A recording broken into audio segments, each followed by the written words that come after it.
ನಮಸ್ಕಾರ ವೀಕ್ಷಕರೇ. ಒಬ್ಬ ಪೊಲೀಸ್ ಅಧಿಕಾರಿ ಈ ವ್ಯಕ್ತಿಯನ್ನು ಭಿಕ್ಷುಕ ಎಂದು ಹೊಡಿತಾನೆ. ನಂತರ ಈ ವ್ಯಕ್ತಿಯ ಹಿನ್ನೆಲೆ ತಿಳಿದ ಮೇಲೆ ಇವರ ಮನೆ ತನಕ ಹೋಗಿ ಕಾಲಿಗೆ ಬಿದ್ದು ಕ್ಷಮೆ ಕೇಳ್ತಾನೆ. ಈ ವ್ಯಕ್ತಿ ಯಾರು, ಈ ವ್ಯಕ್ತಿಯ ಹಿನ್ನೆಲೆ ಗೊತ್ತಾದರೆ ಖಂಡಿತವಾಗಿಯೂ ನೀವು ಕೂಡ ಶಾಕ್ ಆಗ್ತೀರಾ ವೀಕ್ಷಕರೇ. ಅದಕ್ಕೂ ಮುನ್ನ ನಮ್ಮ ಚಾನಲನ್ನು ಸಬ್ಸ್ಕ್ರೈಬ್ ಮಾಡಿಕೊಂಡು ಪಕ್ಕದಲ್ಲಿರುವ ಬೆಲ್ ಐಕನ್ನ ಪ್ರೆಸ್ ಮಾಡೋದನ್ನು ಮರಿಬೇಡಿ. ವೀಕ್ಷಕರೇ, ಈ ವ್ಯಕ್ತಿಯ ಹೆಸರು ಶಂಕರ್ ನಾರಾಯಣ್ ಪಾಣಿಗ್ರಹಿ ಅಂತ. ಶಂಕರ್ ನಾರಾಯಣ್ ಅವರು ಮೂಲತಃ ಒಡಿಶಾ ರಾಜ್ಯದವರು. ಒಂದು ದಿನ ಶಂಕರ್ ನಾರಾಯಣ್ ಅವರು ತರಕಾರಿ ತರಲು ಮನೆಯಿಂದ ಹೊರಡುತ್ತಾರೆ. ನಂತರ ತರಕಾರಿ ತೆಗೆದುಕೊಂಡು ಮನೆಗೆ ಮರಳಿ ಬರುವಾಗ ಒಬ್ಬ ಪೊಲೀಸ್ ಅಧಿಕಾರಿಗೆ ಡಿಕ್ಕಿ ಹೊಡೆಯುತ್ತಾರೆ. ಡಿಕ್ಕಿ ಹೊಡೆದ ರಭಸಕ್ಕೆ ಅವರು ಕೆಳಗೆ ಬೀಳ್ತಾರೆ ಹಾಗೂ ತರಕಾರಿ ಎಲ್ಲ ಹಾಳಾಗಿ ಹೋಗುತ್ತೆ.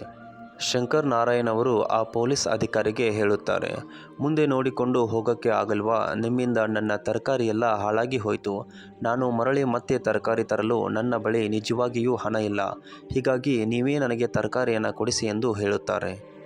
ಇದರಿಂದ ಕೋಪಗೊಂಡ ಪೊಲೀಸ್ ಅಧಿಕಾರಿ, ನೀನು ನೋಡಲು ಭಿಕ್ಷುಕ ತರಹ ಇದೆಯಾ, ನೀನು ನನಗೆ ಬುದ್ಧಿವಾದ ಹೇಳುತ್ತೀಯಾ ಎಂದು ಕಾಲಿನಿಂದ ಶಂಕರ್ ನಾರಾಯಣ್ ಅವರ ಎದೆಗೆ ಒದೆಯುತ್ತಾರೆ.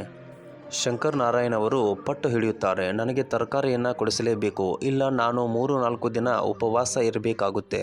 ನನ್ನ ಹತ್ತಿರ ಸ್ವಲ್ಪವೂ ಹಣ ಇಲ್ಲ. ನಾನು ಕೇಳುವುದು ಇಷ್ಟೇ, ಕೆಳಗೆ ಬಿದ್ದಿರುವ ತರಕಾರಿಯನ್ನು ಮಾತ್ರ ನನಗೆ ಕೊಡಿಸಿ ಎಂದು. ನನ್ನಿಂದ ತಪ್ಪಾದರೆ ನನ್ನನ್ನು ಕ್ಷಮಿಸಿ, ಆದರೆ ಇಲ್ಲ ಅಂತ ಹೇಳಬೇಡಿ ಎಂದು ಹೇಳುತ್ತಾರೆ. ಅದಕ್ಕೆ ಪೊಲೀಸ್ ಅಧಿಕಾರಿಯು, ನೀನು ಏನು ಮಾಡ್ತೀಯಾ ಮಾಡ್ಕೋ, ನಿನಗೆ ಹಣವನ್ನು ಕೊಡಲ್ಲ, ತರಕಾರಿಯನ್ನು ಕೊಡಿಸಲ್ಲ. ಇನ್ನೊಮ್ಮೆ ಈ ರಸ್ತೆಯಲ್ಲಿ ನಿನ್ನನ್ನು ಕಂಡರೆ ಲಾಕಪ್ ಒಳಗೆ ಹಾಕುತ್ತೇನೆಂದು ಗದರಿಸಿ ಅಲ್ಲಿಂದ ಹೊರಡುತ್ತಾರೆ. ಈ ಘಟನೆ ನಡೆದ ನಂತರ ಶಂಕರ್ ನಾರಾಯಣ್ ಅವರ ಮನೆಗೆ ದೊಡ್ಡ ದೊಡ್ಡ ಕಾರುಗಳು ಬಂದು ನಿಲ್ಲುತ್ತವೆ. ಇದರಿಂದ ಶಂಕರ್ ನಾರಾಯಣ್ ಅವರ ಅಕ್ಕಪಕ್ಕದ ಜನರೆಲ್ಲ ಫುಲ್ ಶಾಕ್ ಆಗ್ತಾರೆ. ಈ ಸುದ್ದಿ ಊರಿಗೆಲ್ಲ ಹಬ್ಬುತ್ತೆ. ಊರಿನ ಎಲ್ಲ ಜನರು ಶಂಕರ್ ನಾರಾಯಣ್ ಅವರ ಮನೆಗೆ ಬರ್ತಾರೆ. ವೀಕ್ಷಕರೇ, ಹಳ್ಳಿಯಲ್ಲಿ ಮಾಡುತ್ತಿರುವ ಒಳ್ಳೆಯ ಕೆಲಸಗಳಿಗೆ ಶಂಕರ್ ನಾರಾಯಣ್ ಅವರಿಗೆ ಒಳ್ಳೆಯ ಗೌರವ ಇರುತ್ತೆ. ಹಳ್ಳಿಯಲ್ಲಿ ಎಲ್ಲ ಜನರು ಅವರನ್ನು ಗೌರವದಿಂದ ಮಾತನಾಡಿಸುತ್ತಾ ಇರುತ್ತಾರೆ. ಬಡತನದಿಂದ ಕಷ್ಟದ ಜೀವನ ಸಾಗಿಸುತ್ತಿದ್ದ ನಾರಾಯಣ್ ಅವರ ಮನೆಗೆ ದೊಡ್ಡ ದೊಡ್ಡ ಅಧಿಕಾರಿಗಳು ಏಕೆ ಬಂದಿದ್ದಾರೆ ಎಂದು ನೋಡಲು ಸಾಕಷ್ಟು ಜನ ಬರುತ್ತಾರೆ. ಶಂಕರ್ ನಾರಾಯಣ್ ಅವರಿಗೆ ಬೈದು ಹೊಡೆದಿದ್ದ ಪೊಲೀಸ್ ಅಧಿಕಾರಿ ಬಂದು ಕ್ಷಮೆ ಕೇಳುತ್ತಾನೆ. ನನ್ನನ್ನು ದಯವಿಟ್ಟು ಕ್ಷಮಿಸಿ, ನನಗೆ ನೀವು ಯಾರು ಅಂತ ಗೊತ್ತಾಗಲಿಲ್ಲ, ನನ್ನಿಂದ ತಪ್ಪಾಗಿದೆ ಎಂದು ಹೇಳುತ್ತಾರೆ.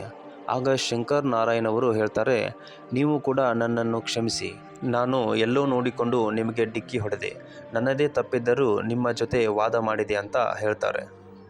ಒಡಿಶಾದ CM ಕೂಡ ಕರೆ ಮಾಡಿ ವಿಚಾರಿಸಿ ಕ್ಷಮೆ ಕೇಳುತ್ತಾರೆ. ವೀಕ್ಷಕರೇ, ಆ ಹಳ್ಳಿಯ ಜನರಿಗೆ ಶಂಕರ್ ನಾರಾಯಣ್ ಅವರು ಮಾಡುತ್ತಿದ್ದ ಒಳ್ಳೆಯ ಕೆಲಸಗಳ ಬಗ್ಗೆ ಗೊತ್ತಿರುತ್ತೆ. ಆದರೆ ಶಂಕರ್ ನಾರಾಯಣ್ ಅವರ ಹಿನ್ನೆಲೆ ಗೊತ್ತೇ ಇರೋಲ್ಲ.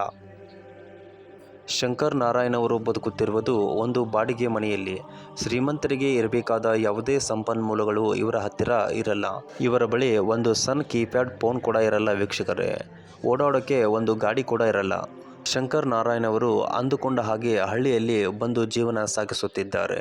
ಅವರ ಹಿನ್ನೆಲೆಯನ್ನು ಇವಾಗ ಹೇಳ್ತೀನಿ ಕೇಳಿ ವೀಕ್ಷಕರೇ.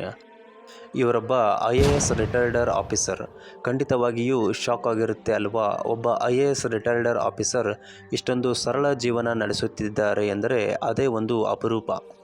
IAS ಅಧಿಕಾರಿ ಆಗಿದ್ದಾಗೂ ಕೂಡ ಅವರು ಒಂದು ಸಣ್ಣ ಸೈಕಲ್ನಲ್ಲಿ ಹೋಗ್ತಾಯಿದ್ರು ಬರ್ತಾಯಿದ್ರು.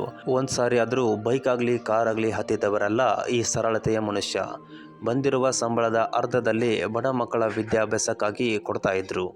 ವೀಕ್ಷಕರೇ, ಇನ್ನೊಂದು ವಿಷಯ ಏನಂದರೆ, ಬರುವ ಸಂಬಳದಲ್ಲಿ ಕೇವಲ 500 ರೂಪಾಯಿ ಇಟ್ಟುಕೊಂಡು ಉಳಿದ ಎಲ್ಲವನ್ನ ಸಮಾಜ ಸೇವೆ ಕೆಲಸಗಳಿಗೆ ಕೊಡ್ತಾಯಿದ್ರು. ನೀವೇ ಯೋಚಿಸಿ ವೀಕ್ಷಕರೇ, ಇಂಥವರು ಈಗಿನ ಕಾಲದಲ್ಲಿ ಇರುವುದು ಒಂದು ಅಪರೂಪ ಅಲ್ವಾ. ಚಿಕ್ಕ ವಯಸ್ಸಿನಿಂದ ಕೂಡ ಯಾವುದೇ ಆಡಂಬರದ ಆಸೆಗಳಿಗೆ ಮಾರು ಹೋಗದೆ ಜೀವಿಸುತ್ತಾ ಬಂದಿದ್ದಾರೆ. ಇವರು ರಿಟೈರ್ಡ್ ಆದ ನಂತರ ಸಿಟಿಯನ್ನು ತೊರೆದು ಒಡಿಶಾದ ಕಲ್ಲಾಡ ಎಂಬ ಗ್ರಾಮಕ್ಕೆ ಬಂದು ಜೀವನವನ್ನು ಆರಂಭಿಸುತ್ತಾರೆ. ಶಂಕರ್ ನಾರಾಯಣ್ ಅವರಿಗೆ ಹಳ್ಳಿ ಅಂದರೆ, ಹಳ್ಳಿಯ ವಾತಾವರಣ ಅಂದರೆ ಬಹಳ ಇಷ್ಟ. ಹಳ್ಳಿಯಲ್ಲಿ ಮಕ್ಕಳಿಗೆ ಉಚಿತ ಶಿಕ್ಷಣವನ್ನು ಹೇಳಿಕೊಡ್ತಾ ಇದ್ದಾರೆ ಹಾಗೂ IAS IPS ಆಗಬೇಕೆಂಬ ಆಸೆ ಹೊತ್ತ ಎಷ್ಟೋ ಮಕ್ಕಳಿಗೆ ಉಚಿತವಾಗಿ ಕೋಚಿಂಗ್ ಕೊಡಿಸುತ್ತಿದ್ದಾರೆ ಈ ಶಂಕರ್ ನಾರಾಯಣ್ ಅವರು. ಇವರಿಂದ ಕೋಚಿಂಗ್ ಪಡೆದ ಎಷ್ಟೋ ಮಕ್ಕಳು ಒಳ್ಳೆಯ IPS IAS ಅಧಿಕಾರಿಯಾಗಿ ಸೇವೆ ಸಲ್ಲಿಸುತ್ತಿದ್ದಾರೆ. ಶಂಕರ್ ನಾರಾಯಣ್ ಅವರು ಚಿಕ್ಕ ವಯಸ್ಸಲ್ಲೇ ತಂದೆ ತಾಯಿಯನ್ನು ಕಳೆದುಕೊಂಡು ಚಿಕ್ಕಮ್ಮನ ಆಶ್ರಯದಲ್ಲಿ ಬೆಳೆಯುತ್ತಾರೆ. ಕಾಲಾನಂತರ ಇವರ ಚಿಕ್ಕಮ್ಮ ಇವರನ್ನು ಮನೆಯಿಂದ ಹೊರ ಹಾಕುತ್ತಾರೆ. ಆಗ ಇವರ ವಯಸ್ಸು ಕೇವಲ 10 ವರ್ಷ. 10 ವರ್ಷ ಇರುವಾಗಲೇ ಇವರು ತಮ್ಮ ಸ್ವಂತ ಕಾಲ ಮೇಲೆ ನಿಲ್ಲಲು ಶುರು ಮಾಡ್ತಾರೆ. ಗೌರ್ಮೆಂಟ್ ಶಾಲೆಯಲ್ಲಿ ಓದಿ ಯಾವುದೇ ಕೋಚಿಂಗ್ ಇಲ್ಲದೆ IAS ಎಕ್ಸಾಮ್ ಕೂಡ ಪಾಸ್ ಆಗ್ತಾರೆ. ಶಂಕರ್ ನಾರಾಯಣ್ ಅವರು ಮದುವೆ ಕೂಡ ಆಗಿಲ್ಲ. ಇಂದಿಗೂ ಎಲ್ಲಿಗಾದರೂ ಹೋದರೆ ಸೈಕಲಲ್ಲಿ ಹೋಗ್ತಾರೆ, ಸೈಕಲಲ್ಲೇ ಬರ್ತಾರೆ. ಇವರು ಇಂದಿಗೂ ಯಾವುದೇ ಹೋಟೆಲಲ್ಲಿ ಊಟ ಮಾಡಲ್ಲ, ಮನೆಯಲ್ಲೇ ತಾವೇ ಅಡುಗೆ ಮಾಡಿಕೊಂಡು ಊಟ ಮಾಡ್ತಾರೆ. ಯಾವಾಗ ಶಂಕರ್ ನಾರಾಯಣ್ ಅವರ ಈ ಎಲ್ಲ ಹಿನ್ನೆಲೆ ತಿಳಿಯುತ್ತೋ ಆವಾಗ ಎಲ್ಲರೂ ಒತ್ತಡ ಹಾಕಲು ಶುರು ಮಾಡ್ತಾರೆ. ನಿಮ್ಮಂಥ ಒಳ್ಳೆಯ ವ್ಯಕ್ತಿಗಳು ರಾಜಕೀಯಕ್ಕೆ ಬರಬೇಕು, ಅಂದರೆ ಜನರಿಗೆ ಸಹಾಯವಾಗುತ್ತೆ ಎಂದು ಹೇಳುತ್ತಾರೆ. ಈ ಎಲ್ಲ ಜನ ಬೆಂಬಲ ನೋಡಿದ ಹಲವಾರು ರಾಜಕೀಯ ಪಕ್ಷಗಳು ಇವರನ್ನು ಪಕ್ಷಕ್ಕೆ ಕರೆಯುತ್ತಿದ್ದಾರೆ. ನಮ್ಮ ಪಕ್ಷಕ್ಕೆ ಬಂದರೆ ಎಲ್ಲ ಸೌಲಭ್ಯಗಳನ್ನು ಕೊಟ್ಟು ನಿಮ್ಮನ್ನು ಗೆಲ್ಲಿಸುತ್ತೇವೆ ಎಂದು ಹೇಳುತ್ತಿದ್ದಾರೆ. ಈಗ ಎಲ್ಲ ಕಡೆ ಶಂಕರ್ ನಾರಾಯಣ್ ಅವರದ್ದೇ ಹೆಸರು. ವೀಕ್ಷಕರೇ, ಶಂಕರ್ ನಾರಾಯಣ್ ಅವರಂತಹ ವ್ಯಕ್ತಿಗಳು ರಾಜಕೀಯಕ್ಕೆ ಬಂದರೆ ಜನರಿಗೆ ಒಳ್ಳೆಯದೇ ಆಗುತ್ತೆ ಅಲ್ವಾ? ಈ ಬಗ್ಗೆ ನಿಮ್ಮ ಅನಿಸಿಕೆಯನ್ನು ಕಮೆಂಟಲ್ಲಿ ತಿಳಿಸಿ. ಹಾಗೂ ಈ ಮಾಹಿತಿ ಇಷ್ಟ ಆದರೆ ವಿಡಿಯೋ ಲೈಕ್ ಮಾಡಿ, ತಪ್ಪದೇ ಚಾನಲನ್ನು ಸಬ್ಸ್ಕ್ರೈಬ್ ಮಾಡ್ಕೊಳ್ಳಿ. ಮತ್ತೆ ಮುಂದಿನ ವಿಡಿಯೋದಲ್ಲಿ ಸಿಗೋಣ ವೀಕ್ಷಕರೇ. ಈ ವಿಡಿಯೋ ನೋಡಿದ್ದಕ್ಕಾಗಿ ಹೃದಯಪೂರ್ವಕವಾದ ಧನ್ಯವಾದಗಳು.